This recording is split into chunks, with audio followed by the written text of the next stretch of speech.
자, 이제 5절로 들어가서 지역과 지구 안의 건축물이고 1번 건축물의 대지가 뭐 어디 걸쳤다 이 문제가 나오거든. 우리 시험에 꼭 나온다 하고 공부를 하셔야 돼. 그래서 오늘은 요 건축법을 먼저 해줄 거고 나중에 국토계획법 하면 국토계획법에 또 나와 이게. 그때는 국토계획법 건축법을 한꺼번에 필기를 해줄 거야. 오늘은 이쪽만 해줄 거고 왜냐면 지금은 국토계획 해주면 여러분 또 이해가 안 되니까 반대로 여기서 한번 배우고 간 다음에 국토계획법에 가서 그 문제가 나오면 그때는 건축법하고 한 번에 이렇게 정리해 드릴 거니까 오늘은 건축법만 생각하시고 자, 하나의 대지가 둘 이상 용도지역 우리 특강할 때는 한 번 했잖아요. 그거 특강할 때 걸치는 거 했잖아. 건물 안 했어? 특강할 때는 했을 것 같은데 안 했나? 아, 우리 기출문제가 없던 것 같더라.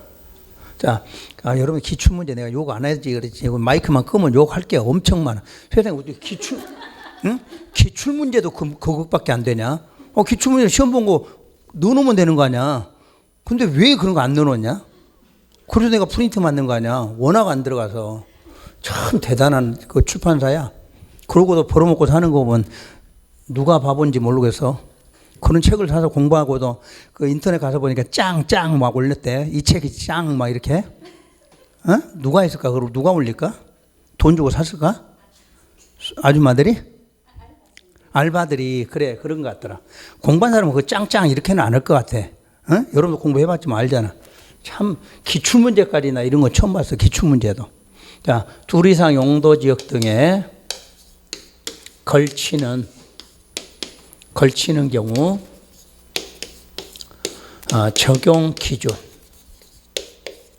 그러니까 상식으로 하나의 땅이 용도가 하나에만 지정되어 있으면 그 용도지역 적용하면 되는 건데 하나가 대지가 한쪽에는 주거지역이 조금 걸렸고 한쪽에 상업이 조금 걸렸어. 그러면 이걸 어디로 적용할 거냐 그 문제야 이게. 그래서 여러분 시험에 이게 꼭꼭 나와. 한 문제로 나오진 않아. 지문상에 나와. 지문상에 이게 한 개가. 그러니까 통째로 나오면 이게 또 맞추는데 지문만 하나 딸랑 나오니까 이게 어디서 나온지도 구분이 안 되는 거야. 그래서 걸치는 문제가 나오면 요 걸쳤다는 이 지문을 이해해봐요. 걸치는 게 두 가지가 걸쳐. 대지가 걸치는 경우도 있고 건축물이. 그러니까 실제로 걸치는 건 대지가 걸치는 것도 있고 대지는 안 걸쳤는데 뭐가 건물이 걸칠 수도 있는 거 아니야. 그래서 실제는 걸치는 것은 대지뿐만이 아니라 뭐도 있다? 건축물도 있다. 이렇게 공부하고 필기 나중에 하세요. 필기 나중에. 원칙은 대지야. 대지가 걸치는 경우예요. 그리고 예외는 건축물이 걸치는 경우 이렇게 나와. 그런데 문제가 시험장 가면 원칙 예외 이런 말이 없어. 여러분이 이걸 판단해야 돼. 이게 대지가 걸친 건지 건축물이 걸친 여러분이 판단해야 돼. 근데 판단하는 방법은 요 건축물이에요. 방화지구가 나와. 방화지구에 걸쳤다 이 문장이 나오면 건축물 문제야. 그럼 방화지구가 없으면 전부 대지 문제야. 간단해. 근데 이걸 개념을 이해를 못하면 안 돼. 뭐가 지문에 가서 걸쳤다고 시험 문제 나왔는데 그 안에가 방화지구라는 이름이 있다는 이야기야. 뭐가 걸쳤다? 건축물이 걸쳤다. 그럼 저 지구 이름이 없어. 그러면 전부 대지 문제다. 이렇게 해석하라는 이야기야. 그럼 건축물 문제 할게요. 자, 건축물이 어디에 걸쳤어? 방화에 걸쳤어. 그러면 건축물, 대지 전부가 방화지구를 적용한다. 이렇게 이제 출제가 되면 여러분 이걸 찾아내야 돼. 이건 틀린 거야. 방화지구에는 건물이 걸치면 어디에만? 건축물 전부에만 방화지구를 적용한다 그 말이야. 이게 뭐냐면 아까 여러분들이 방화지구 안에 건축물은 무슨 구조다? 그래 내부화 구조 배웠잖아.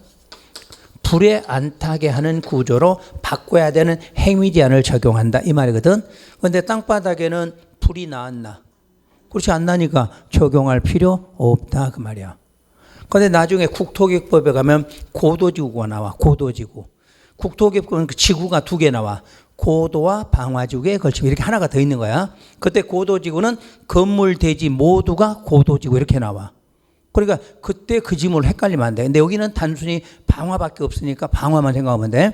그래서 방화지구에 건물이 걸쳤다. 그러면 방화지구의 해미대안이 뭐다? 내화구조다. 그러니까 땅바닥에는 적용할 필요가 없고 요걸 찾아야 돼. 그러니까 항상 방화 나오면 건축물만 방화지구를 적용하는 거지. 건축물 대지가 들어가면 안 된다. 그 뜻이거든. 그 다음에 이제 방화지구에서는 예외가 뭐냐면 예외가 경계가 방화벽으로 구획됐다 이렇게 나와. 그러니까 경계 부분이 무슨 벽? 방화벽. 그러니까 방화벽은 말 그대로 불 막는 벽이 설치된 거야. 그럴 때 구획되면 각각 적용한다 이렇게 말해. 그림은 좀 이따 할 거예요. 이제 그림은. 그러면 요게 이제 건축물 문제다. 그러면 대지에 걸치면 건축물 대지 전부는 그 대지의 과반에 속하는 지역을 적용한다. 그러니까 여기는 뭐만 찾으면 돼? 과반이라는 숫자를 찾으면 돼. 그럼 무조건 시험장에 지문 숫자가 나올 거 아니야. 그럼 그 중에 어느 쪽? 과반이 되는 쪽으로 적용한다. 이렇게 나와. 그러니까 답이 하나야. 문제를 잘 봐. 건축물 대지 전부에 대해서 어디에 대해서? 그 대지야. 건축물이 아니라 그 대지의 어느 쪽? 과반을 적용한다. 이렇게 나와. 그런데 이 대지에서 단 녹지 지역에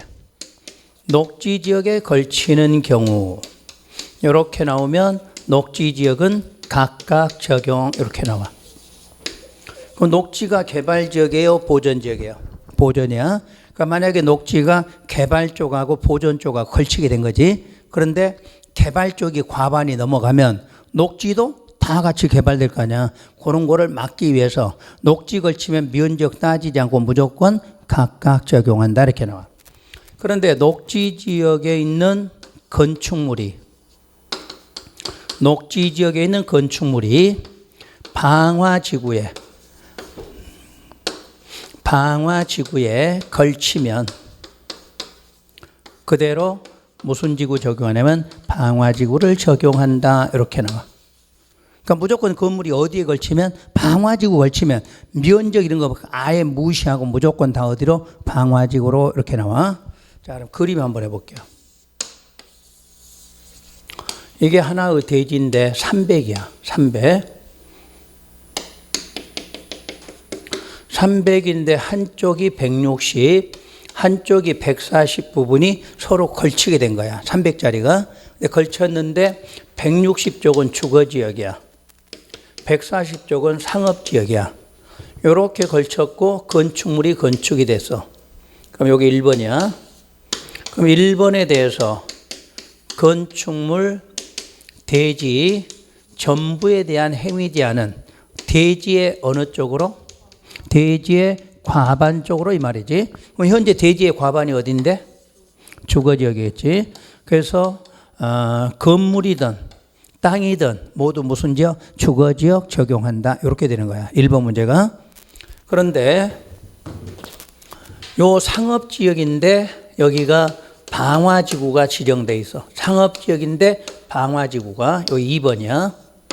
그럼 2번 건축물 대지 전부는 방화지구 적용한다. 이러면 맞아 틀려? 요때는 틀려 이렇게 찾아야 돼. 뭐가? 이거는 아니다 그 말이야. 되시나 이렇게? 그러니까 조금 이따 이 그림까지 꼭 그려놔야 돼. 요거 적고 이 그림을 놓고 이해를 하셔야 돼. 그냥 1번 용도 지역끼리만 비교를 했을 때는 건물이든 땅이든 전부가 그 어느 쪽으로? 대지의 과반이야. 대지, 건물의 과반이 아니라 대지의 과반 이렇게 된 거지. 그런데 상업지역은 대부분 방화지구가 지정이 돼. 그래서 방화지구 지정되면 다 무시해. 면적 이런 거 무시하고 그 건물 전부는 어디로? 방화지구야. 그러면 대지는 이렇게 물을 거 아니야. 대지는 그대로 과반 쪽이야. 이거는 시험에서 안 물어봐. 여러분들 무조건 방화지구 걸치면 뭐만 건축물 이것만 대답하면 돼. 땅은 어떻게 이렇게는 안 물어봐. 시험에서는. 그러니까 왜냐하면 땅이라는 거 용도지역을 주질 않기 때문에 지문상에서는 그림에는 우리가 주고 있지만 실제 지문에는 안 나와. 그러니까 그때는 무조건 뭐만 물어봐. 건축물 전부만 무슨 지구로 방화지구로 이렇게 나온다는 얘기지. 그 다음에 이제 3번. 여기 3번이야. 이게 방화벽이 만들어졌어. 방화벽이.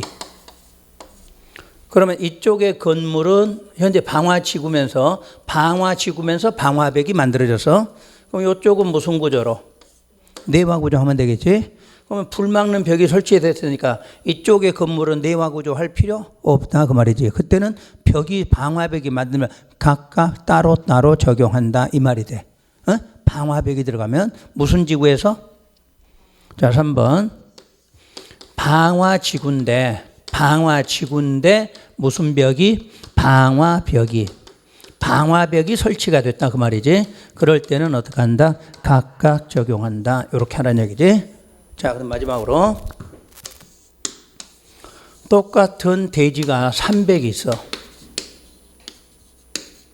똑같이 해봐. 이쪽 160, 여기 140, 여기 주거지역, 여기 녹지지역이야. 건물이 들어섰어요. 이렇게. 그럼 이때는 건축물, 대지 전부는 어떻게 된다? 각각 적용하게 된다. 이렇게 말한 거야. 녹지가 들어간 면적 안 따져.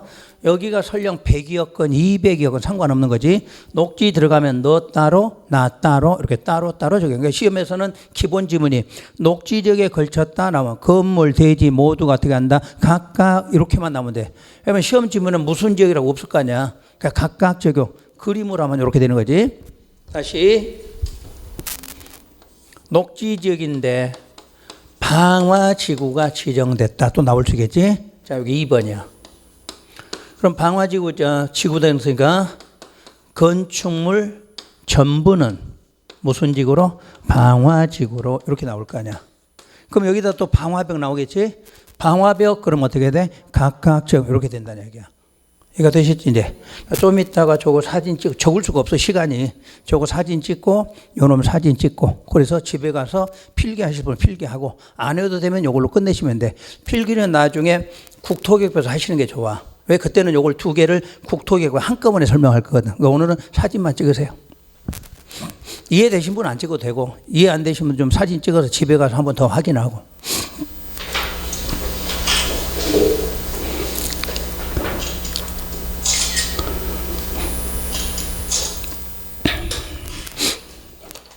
그래서 요 놈이 기본이 되면 국토교육 볼 때 훨씬 편하겠지. 기본은 이론 이해가 되니까. 요거 좀 해두시고. 그럼 여러분 책을 한번 읽어볼게요, 이제. 1번.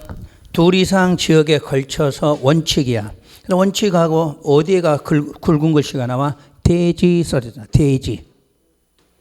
그럼 2번에 방화지구 나오면 원칙 뭐가? 건축물이 이렇게 써있지? 그게 답이야.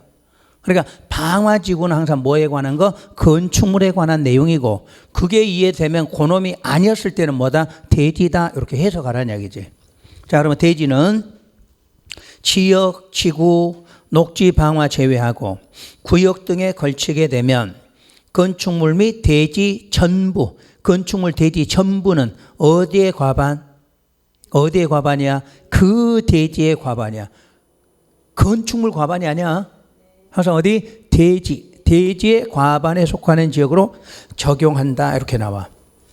그리고 2번은 예외인데 우리 이제 조례에 따른 거니까 볼 필요 없어.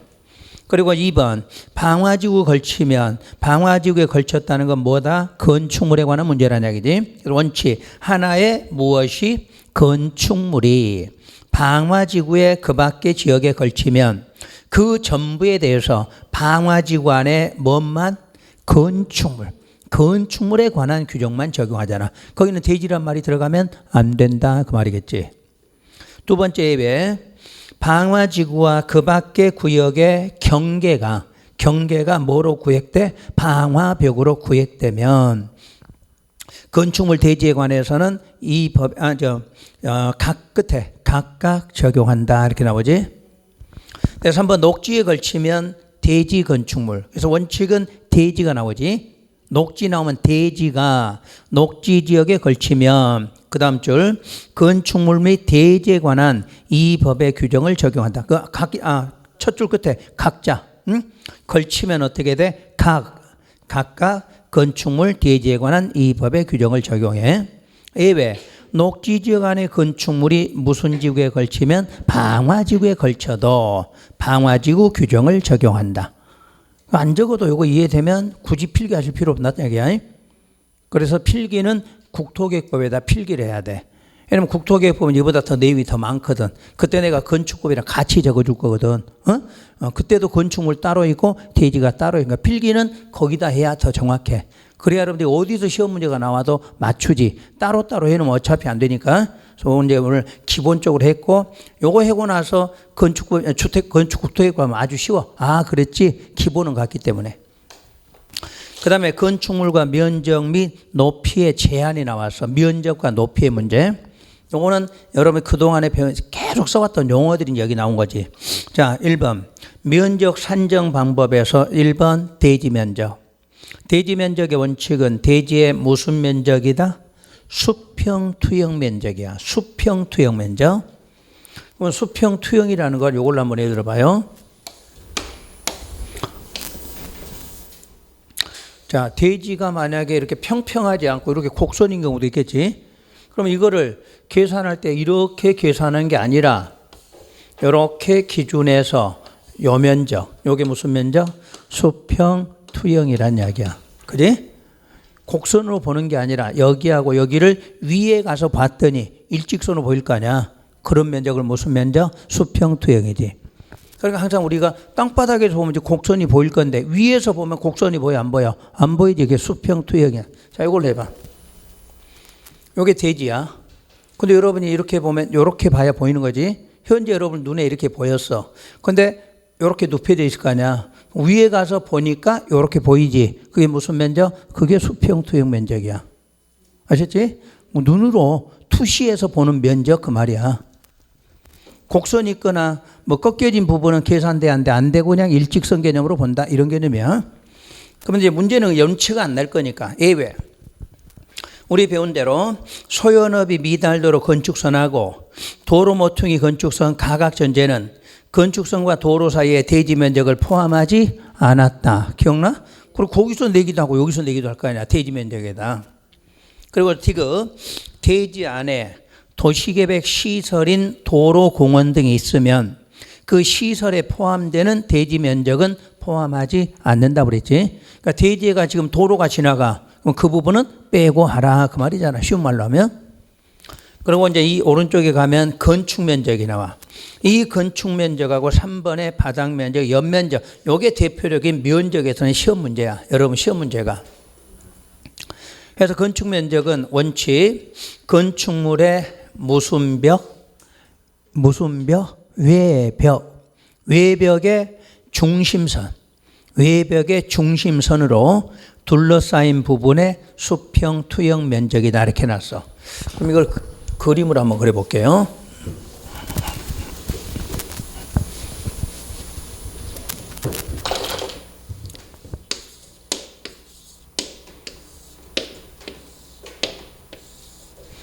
요게 건축물이다. 맞아요? 뭐가 있어? 지붕 있잖아. 자, 그럼 요게 이제 외벽이야. 그럼 외벽이 10cm야. 외벽이 10cm야. 그럼 얼마? 중간에 5cm가 있겠지. 중심선이니까. 요게 10cm라면 중간이 있겠지. 여기서 여기까지가 아까처럼 위에서 보면 네모나게 보이겠지. 이렇게. 뭐 이제 곡선이면 곡선 형태의 그 중간이 있을 거 아니야. 그것이 무슨 면적이다? 건축 면적이다. 그 말이야. 어디와 어디? 외벽. 외벽이 있으면 외벽과 외벽과의 사이에 무슨 면적? 수평 투영 면적. 중간에 수평 투영이에요. 근데 괄호 속에 외벽이 없는 경우는 외곽 부분에 뭐로 한다? 기둥 중심선으로 해. 괄호 속에 찾았나요? 괄호 속에. 원래는 무슨 벽의 중심선? 외벽의 중심선이잖아. 근데 외벽이 없으면 외가 기둥의 중심선이다. 같은 말이야. 그런데 벽이 없으면, 여기 지금 벽이라고 그랬지. 외벽이야. 그럼 외벽이 없으면 외곽에 있는 뭐로 봐라? 기둥으로 봐라 그 말이네. 그럼 여러분이 건축물 배운 적 있지? 건축물은 뭐 아니면 뭐가? 지붕이 있으면 기둥 아니면 벽이라고 그랬잖아. 기둥 아니면 그거 이거야. 벽하고 기둥이 나와. 근데 왜 기둥 먼저 벽이 나왔느냐? 여러분 기둥이 더 힘이 있어? 벽이 더 힘이 있어? 그렇지. 벽이 더 힘을 받을 거 아니야. 그러니까 기준을 뭘로? 벽으로 먼저 보고 벽이 없으면 할 수 없이 뭐로? 기둥으로 그 말이야. 그 건축물의 개념이지 그게. 자 다시 지붕이 있으면 벽으로 아니면 뭐로? 기둥으로 받쳐놓으면 건축물이잖아. 근데 그 힘을 받는 게 기둥 몇 개 세우는 것보다 벽면으로 해놓은 게 더 힘을 받을 거 아니야. 그래서 첫째는 무슨 벽으로? 외벽의 중심선으로 보되 외벽이라는 게 없으면 뭐로? 기둥 중심으로 봐라 그 말이잖아. 그 대신에 가장 밖에 있는 거지. 외자가 붙었으니까. 여러분 건물 안에 기둥이 하나가 있어? 여러 개 있어? 여러 개 있을 거 아니야. 그럼 여러 개 중에 가장 밖에 기둥이지. 벽도 자 봐봐. 여기도 벽이고 요놈도 벽일 거 아니야. 그럼 여기가 외벽이잖아. 외벽의 무슨 선? 중심선 그 말이지. 그러니까 요거는 별로 안 어려워. 이 건축 면적은 무조건 무슨 벽 아니면 뭐 외벽 아니면 기둥. 외곽에 있는 기둥이잖아. 그거의 무슨 선이다? 중심선이다. 그러면 끝나거든. 그런데 예외가 처마나 자양, 부연 그 밖에 이와 비슷한 것으로 외벽 중심선으로부터 수평거리 1m 이상이 돌출된 부분이 있으면 그 돌출된 끝 부분에서 다음에 따른 수평거리를 후퇴한 선으로 둘러싸인 부분의 수평 투영 면적을 한다고 그래서 우선 미음을 먼저 체크하세요. 그 밖에 건축물 얼마? 1m. 1m로 후퇴한다 이 말이야. 그러면 요즘에 현대식 건물에 이런 게 없어. 현대식 건물은 뭐 지붕이 돌출되고 그런 거 없잖아. 평지붕이니까. 여러분 여기 건물에 옥상에 가면 뭐야? 지붕이잖아 옥상이. 근데 그게 튀어나오고 이런 거 있어 없어? 없지. 한옥을 말한다는 얘기. 한옥 같은 거 생각해봐. 요게 처마야 여기가. 처마인데 지금 요 부분이 처마야. 이렇게 밑으로 내려봐. 그런데 요 외벽 중심선에서 요걸 계산했더니 1m 이상이 뭐 되면 돌출되면 그 말이잖아. 그럼 돌출 안 되면 계산 안 해. 근데 여기에 처마다 했는데 처마가 중심선에서 1m이 돌출이 됐다는 얘기지. 그럼 돌출이 되면 거기서 얼마 후퇴하라? 1m를 후퇴하라 그 말이지. 여기 잘 봐. 여기 봐. 적으려고 하지 말고. 그림은 이해만 하면 돼. 그리지도 마. 그리지도 말고 집에 가면 어차피 모를 거잖아. 그림 보고. 여기서 이해만 하는 얘기야. 자, 외벽 있다. 10cm짜리 외벽이 있다. 그럼 원래는 그 외벽의 중심선으로 한다. 그런데 뭐가? 처마 등이 그 중심선에서 1m 이상이 돌출이 되면 그 돌출된 끝부분에서 일단 1m 후퇴한다. 그럼 여기가 1m에서 2m가 돌출됐어. 얼마? 1m 후퇴하니까 나머지가 얼마야? 1m지. 그럼 그 1m 부분까지 무슨 면적? 건축 면적 된다. 그 말이잖아. 오케이? 다시. 원래는 무슨 벽? 외벽과 외벽의 중심선이란 이야기야. 근데 처마나 이런 것들이 외벽 중심선에서 1m 이상이 돌출이 되면 여기에 돌출돼서 거기서 얼마? 1m 들어오면 된다. 그 말이야. 그럼 1m 돌출하면 1m 들어오면 0이잖아. 그러니까 최소 2m, 2m가 돌출됐다. 거기서 얼마 들어온다? 1m 들어온다. 그럼 1m까지를 무슨 면적으로? 건축면으로 본다. 그거잖아. 어차피 시험장관이 이렇게 찾아야지. 그림 연상할 필요 없어. 그런데 거기에 보면 전통 사찰이 얼마야? 사지. 그럼 여러분 절 같은 데 가봐. 절에. 그러면 처마가 어떻게 돼 있어? 많이 나왔잖아. 많이 나왔으니까 그만큼 많이 들어가라 그 말이지. 한옥은 어떻게 돼? 한옥도 일반 건물보다는 더 나갈 거 아니야. 근데 사찰보다는 덜 나갔으니까 조금 들어라 그런지. 그러니까 숫자 3개만 외우시면 돼. 아무 말이 없으면 그냥 1이야. 그 시험에서 아무것도 안 써졌으면 1을 찾아야 돼. 1m 후퇴한다고. 근데 거기다가 전통 사찰이면 자 봐. 돌출돼서 여기까지 돌출됐어. 근데 전통 사찰이다 그럼 얼마 들어야 돼? 4m를 들어야 된다 그 말이지. 한옥은 돌출됐으면 얼마? 2m만 들어온다 이 말이잖아. 아무 말 없으면 1m 들어온다 그거지. 이해되셨지? 근데 그래서 우리 시험에서 무조건 나오는 1이 먼저 나와. 왜? 그거 아닌 거는 전부 얼마다? 1이다 이렇게 나오거든. 그래서 여기까지가 여러분들 시험에서 나오니까 돌출돼서 헷갈리지 말라는 얘기야. 그냥 돌출된 게 아니야. 원래는 외벽 중심선인데 뭐가 꼭 첨화가 나올 거야. 첨화. 이런 것들이 외벽 중심선에서 얼마 이상 돌출, 1m 이상 돌출. 그럼 돌출됐을 때 지문에가 아무것도 없어. 그럼 얼마? 1m 후퇴. 만약 전통사찰 나왔으면 4m 후퇴. 한옥이면 2m 후퇴. 이렇게 하면 돼. 나머지는 지문 참고로만 읽고 그렇게 하시면 뭐 시험에서 축사 낼 일은 없을 거지. 내고 싶어도 하필 축사는 내지는 않겠지. 사문 맞지만 그렇게는 나와도 한옥이나 전통사찰 아무것도 안 써놓으면 1m 이렇게 하시면 돼. 그리고 동그라미 3번. 지표면에서 1m 이하에 있는 부분의 경우는 건축 면적에 산입하지 않는다. 이렇게 해서 산입하지 않는 것도 있고. 그리고 이제 3번의 바닥 면적이 실제로 가장 어려워. 바닥 면적이. 바닥 면적의 원칙은 건축물의 각 층이나 또는 일부로서 우선 그거 빼고 무엇과 뭐의 중심선이냐면 벽과 기둥. 다른 건 안 나왔으니까 벽과 기둥의 그 다음에 중심선으로 둘러싸인 부분의 수평 투영 면적이야. 그러면 거기에 이제 각 층하고 각 일부라는 말이 써있지. 자, 각 층이니까 요 건물 생각해봐. 우린 지금 여기가 몇 층이야? 4층이지. 응? 10층 건물 중에 4층이니까 4층에도 바닥 면적이 있겠지. 어디서 어디까지? 좋아. 저기 기둥이지. 저 끝에 가면 벽이지. 그런 거에 쫙 끝에까지 중심선이야. 그럼 이 층의 바닥 면적이 나오지. 일부 그럼 뭐야? 우리 학원. 우리 학원의 바닥 면적 얼마냐? 그러면 4층 중에서 여기도 학원의 바닥 면적이 있고 요 옆에 사무실도 뭐 있어? 바닥 면적 있지. 그럼 여기만 해봐. 저 벽 있지? 기둥 있지? 그러면 요 기둥의 얼마? 중심. 요 벽도 중심이지. 그거를 계산하는 거야. 이렇게. 그게 무슨 면적이다? 바닥 면적이다. 그러니까 바닥 면적은 뭐로 주느냐에 따라 뜻이 달라져. 층으로 그 말은 요 전부를 말하는 거잖아. 근데 층에서 일부 그 말은 누가 쓰고 있는 뭐 401호, 402호, 403 이렇게 나눠질 거 아니야. 그래서 항상 바닥 면적에는 뭐가 있어? 각 층 아니면 일부라는 말이 있다는 이야기야.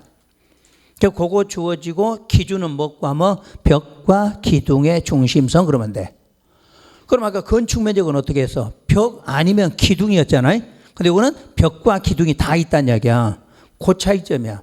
그러니까 건축 면적일 때는 첫째 무슨 벽, 외벽. 없으면 외가 기둥 둘 중에 하나잖아. 근데 바닥 면적은 항상 뭐가 있고 벽도 있고 기둥도 있잖아. 같이 나오잖아. 그것천만 기억해. 어차피 모든 건 벽과 기둥이야. 벽과 기둥. 그런데 건축 면적은 한 개씩이지. 외벽. 없으면 외가 기둥의 중심선이지. 근데 바닥 면적은 무조건 벽과 기둥의 중심선이야. 그 대신에 바닥 면적은 앞에가 뭐 나와? 각 층인지 일부인지 이 말이 나오지. 그러면 4층에 우리 학원에 그러면 여기가 일부 이렇게 나올 거 아니야. 뜻 이해되셨지?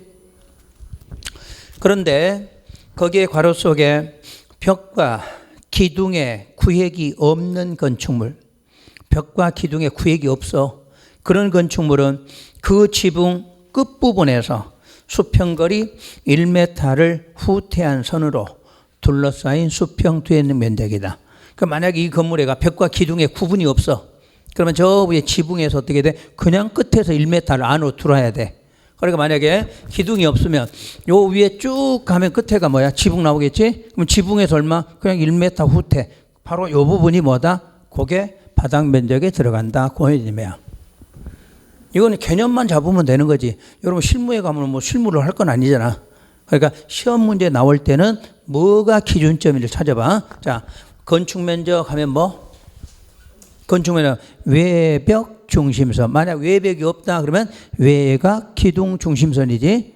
그런데 건축 면적이 나오면 벽과 기둥의 중심선이야. 대신에 앞에가 각 층인지 일부인지 이렇게 나올 거 아니야. 그렇게 차이점이에요.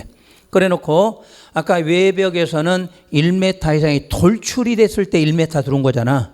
근데 바닥에서는 벽과 기둥이 없으면 어디에서 가서 지붕 끝에서 그냥 무조건 얼마? 1m 후퇴한 선이 바닥 면적이다. 이렇게 될 거 아니야. 그러니까 후퇴가 두 번 나온 거지.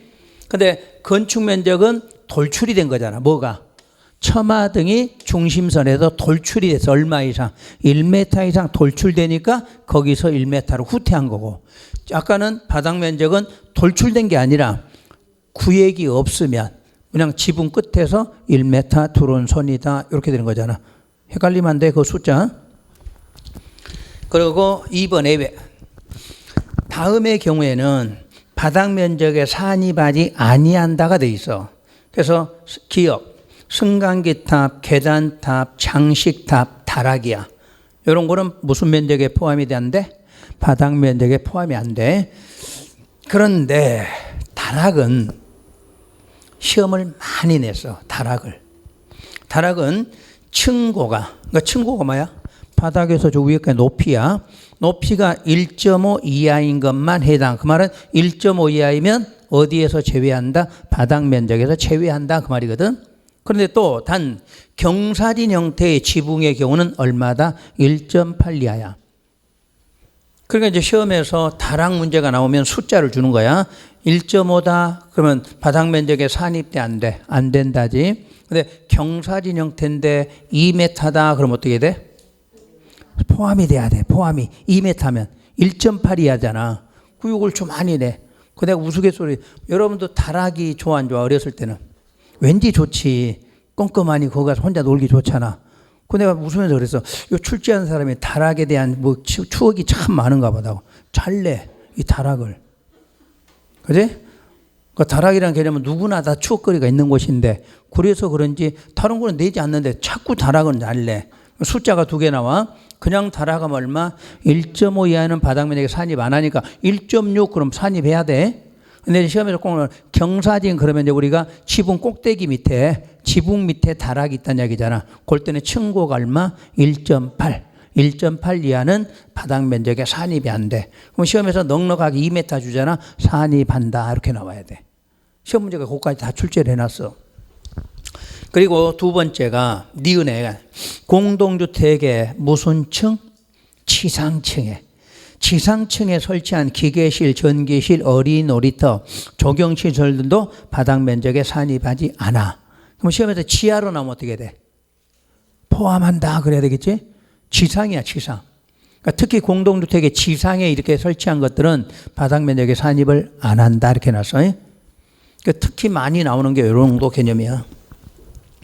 그다음에 4번의 연면적도 거의 매년 나오지. 왜냐?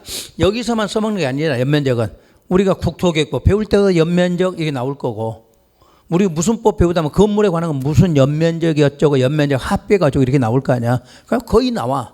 그래서 연면적이란 하나의 건축물이야.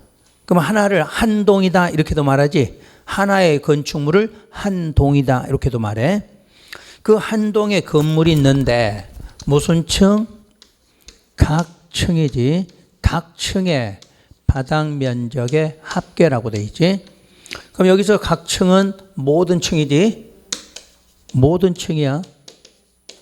그 모든 층을 우리가 배운 대로 구분해 보면 지상도 있고 지하도 있는 거지. 그러니까 연면적 계산할 때 어디도 지상도 지하도 다 포함해. 무슨 면적을? 바닥 면적. 방금 배워서 바닥 면적. 벽과 기둥의 중심선인 바닥 면적은 지하든 지상이든 어디에는 연면적에 다 포함된다는 얘기야. 그래서 우리가 각 층 하면 최소 몇 층? 2층 이상 요 개념이지. 2층 이상이 돼야만 여러분 뭐 할 수 있어? 연면적이라는 용어를 쓸 거 아니야. 1층에서 연면적 이렇게 써? 안 쓰잖아. 그러니까 항상 각 층 그 말은 최소 2층 이상은 돼야 돼. 기본적으로. 그런 데서 연면적이라는 용어를 쓰는데, 만약에 2층인데도 지하층이 있으면 지하층은 층수에 들어가 안 들어가? 안 들어간다고 그랬잖아. 그때 지하층이 있으면 지하층도 포함해서 이렇게 나온 거지. 그 다음에 뒤에가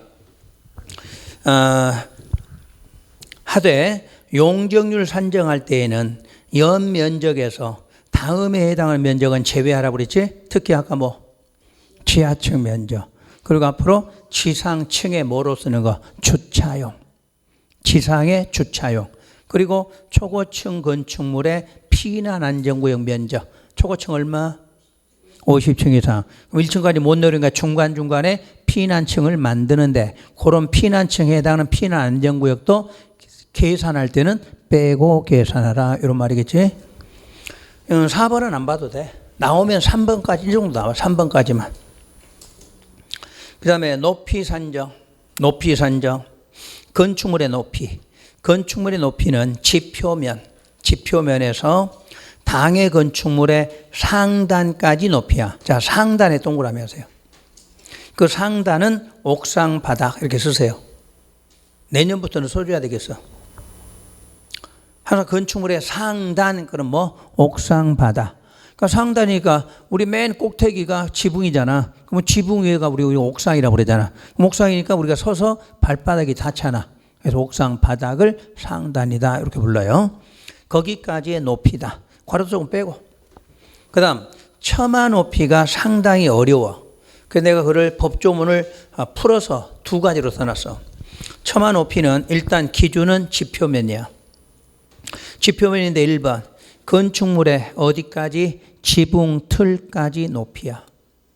또는 이와 비슷한 수평제를 지지하는 벽, 깔돌이, 기둥 상단까지 높이로 한다 이렇게 놨어. 그러니까 처마 높이는 두 개가 있어. 지표면에서 건축물의 어디까지? 지붕 틀. 아니면 지표면에서 수평제를 지지하는 벽, 깔돌이, 기둥 상단까지의 높이를 바로 처마 높이다 이렇게 말해. 이 그림을 한번 이해할까요? 그냥 그렇게 하고 가도 되는데 알고 외우는 거하고 좀 다를 거예요. 우리 목조 건물이 있어. 목조 건물. 현대식 건물에는 없을 거니까.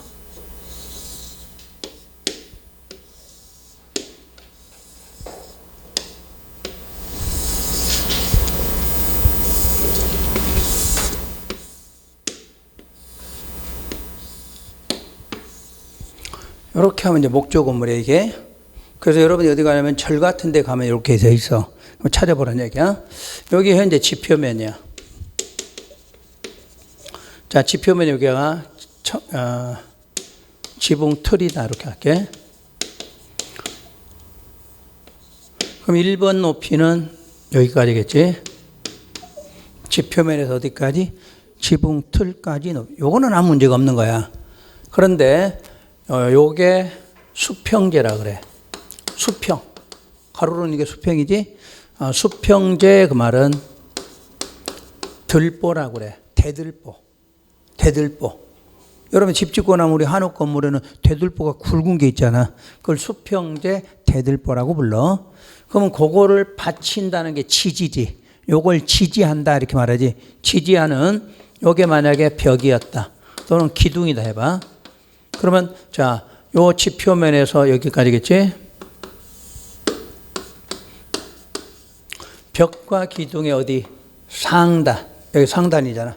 지지하는, 수평제를 지지하는 벽과 기둥이 있을 때 상단. 여기지? 여기까지 높이가 처마 높이야. 여기까지는 알겠지?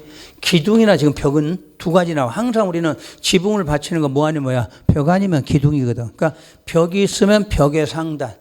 기둥이 있으면 기둥의 상단이라는 얘기야. 근데 듣도 보도 못한 소리가 나와 있지, 거기야. 그래. 그래서 이제 두 가지가 있어. 요 지붕하고 들보 사이에 공간이 있어. 이 공간 같은 걸 한옥은 나무를 좀 집어넣어, 공간에. 요게 처마돌이야. 그리고 요 수평제 밑에다 그렇게 받치면 요게 깔돌이야. 그럼 깔돌이면 깔돌이 어디? 상단. 여기 똑같아요. 그러니까 수평제를 받치는 거니까 수평제 요 아래까지가 높이야. 그러니까 뭐 아니면 뭐로 받쳐? 벽과 기둥의 상단. 아니면 뭐 깔돌이의 상단이야. 깔돌이 상단. 이해되신 것 같아? 그러면 이제 여러분들 저 절 같은 데 가서 한번 찾아봐. 대들보 밑에 위에도 이런 공간이 있어. 공간에 받치면 이건 처마돌이고 수평제 밑에다 받쳐놓은 거는 깔돌이 이렇게 말한다는 얘기야. 이해만 하시면 됐지? 그럼 시험장 가면 그대로만 찾으면 돼. 그림 그려놔도 되고 나중에 사진 찍어놔도 되고. 그 다음에 이제 반자 높이. 우리 반자는 천장을 말해. 천장. 자, 여러분 이거 한번 해봐. 천장하고 천정하고 같아 달라? 다른 말이야. 잘못 쓰면 안 돼. 천장이야, 장. 천장이 맞. 천정은 아니요. 요거 설명하려면 너무 까다로워. 일단 내용은 틀려. 반자 그럼 뭐라고? 천장이야, 천장. 근데 어떤 책에는 천정 써놨어. 그것도 아주 이쁘게 요게 맞다 이렇게 써놨어. 막 욕이 막 절로 나오려고 그래. 차라리 모르면 아무것도 안 써놓으면 되지. 거기다 왜 천정 해놓고 지가 맞다고 딱 써놨어. 그래서 내가 원래 안 쓰다가 써놓은 거야. 여러분한테 헷갈릴까 봐서. 천장이라고 그래. 반자 그러면 어디? 천장. 그럼 천장은 방의 바닥면에서 천장까지 높이야. 자 여러분 봐. 거기 방바닥이 뭐야? 여러분 발바닥 닿는 면. 그게 방바닥이야. 이게 방이야. 이게 방. 이게 방바닥이야. 그럼 어디까지? 여기까지야. 여기까지 높이를 반자 높이라고 그래. 반자 높이. 그럼 반자 높이는 같아. 서로 건물마다 같아 달라. 다 달라. 요 사이는 다르다는 얘기야. 그래서 방바닥 하면 여러분 발바닥 닿는 면이야. 거기서 천장까지 높이. 그리고 층고. 층고는 방의 바닥 구조체 윗면으로부터 위층 바닥 구조체 윗면까지 높이로 한다. 이렇게 돼 있어. 엄청 까다로워.